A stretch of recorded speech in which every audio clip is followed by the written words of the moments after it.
Welcome students. आज हम electrochemistry में फेराडेज लॉ ऑफ इलेक्ट्रोलाइसिस लेंगे। फेराडे ने दो नियम दिए थे, Faraday's first law and Faraday's second law. आज के लेक्चर में हम फेराडेज फर्स्ट लॉ को समझेंगे। और फेराडेज लॉ को समझने के लिए सबसे पहले हम इलेक्ट्रोलाइटिक सेल को समझेंगे। ये इलेक्ट्रोलाइटिक सेल है, इसमें सॉल्यूशन भरा हुआ है जिसको हम इलेक्ट्रोलाइट बोलते हैं या इलेक्ट्रोलाइटिक सॉल्यूशन बोलते हैं। इस सॉल्यूशन के अंदर दो इलेक्ट्रोड्स डिप है। जो पॉजिटिव सिरा है, पॉजिटिव इलेक्ट्रोड है, उसको हम एनोड बोलेंगे, और जो नेगेटिव है उसको हम कैथोड बोलेंगे।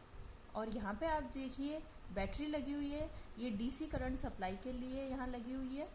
तो जब भी डीसी करंट सप्लाई किया जाता है, इलेक्ट्रिसिटी पास की जाती है, तो इलेक्ट्रोलाइटिक सॉल्यूशन आयंस में टूट जाता है। इसको हम कहते हैं इलेक्ट्रोलाइसिस। लाइसिस मीन्स टूटना, ब्रेक डाउन, और इलेक्ट्रो वर्ड यहाँ ये रिप्रेजेंट कर रहा है कि इलेक्ट्रिसिटी सप्लाई करने पे लाइसिस हुआ है, डिसोसिएशन हुआ है, दैट इज इलेक्ट्रोलाइसिस।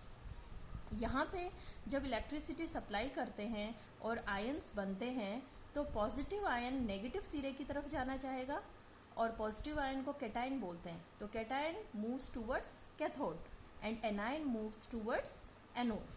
तो ये जो कैटायन, जैसे कि कैटायन कैथोड पे जाके डिपॉजिट हो रहा है, तो इसका कितना मास डिपॉजिट हो रहा है, कितना वेट डिपॉजिट हो रहा है, ये जितना इलेक्ट्रिसिटी सप्लाई किया गया है उसके डायरेक्टली प्रोपोर्शनल होता है। और यही हमारा फेराडे का पहला नियम है। तो यहाँ पे हम देखेंगे इस डेफिनेशन को, फेराडे फर्स्ट लॉ को समझेंगे। The amount of a substance deposited, evolve और dissolve at an electrode is directly proportional to the amount of electricity passed through the electrolytic solution or its melt। जैसे कि यहाँ पर ने अभी समझा कि कितना अमाउंट डिपॉजिट होगा, वो डायरेक्टली प्रोपोर्शनल है इलेक्ट्रिसिटी पास्ट। तो यहाँ पे जो अमाउंट डिपॉजिटेड है, मास डिपॉजिटेड है, उसको हम m से रिप्रेजेंट कर रहे हैं। m here is the amount of substance deposited और dissolve. It is directly proportional to q। यहाँ पे Q अमाउंट ऑफ इलेक्ट्रिसिटी है। तो this is the Faraday's first law. इसको थोड़ा सा और डिटेल में समझें। जैसे कि हम जानते हैं चार्ज जो होता है Q that is equals to I into T. I यहाँ पे करंट है जिसकी यूनिट एम्पियर है, T यहाँ पे टाइम है जिसकी यूनिट सेकेंड है। तो Q इक्वल्स टू IT। तो M is directly proportional to Q। ये Q है, यहाँ पे हम IT को पुट करेंगे, तो M is directly proportional to IT। And जब हम प्रोपोर्शनैलिटी साइन हटाते हैं तो यहाँ पे कांस्टेंट आता है, तो M equals to ZIT and Z here is the electrochemical constant. अब आप ये देखिए कि हम Z की क्या डेफिनेशन लिख सकते हैं। तो जब I की वैल्यू 1 हो जाए, यानी करंट 1 एम्पियर हो और टाइम 1 सेकेंड हो, तो Z equals to mass deposited M।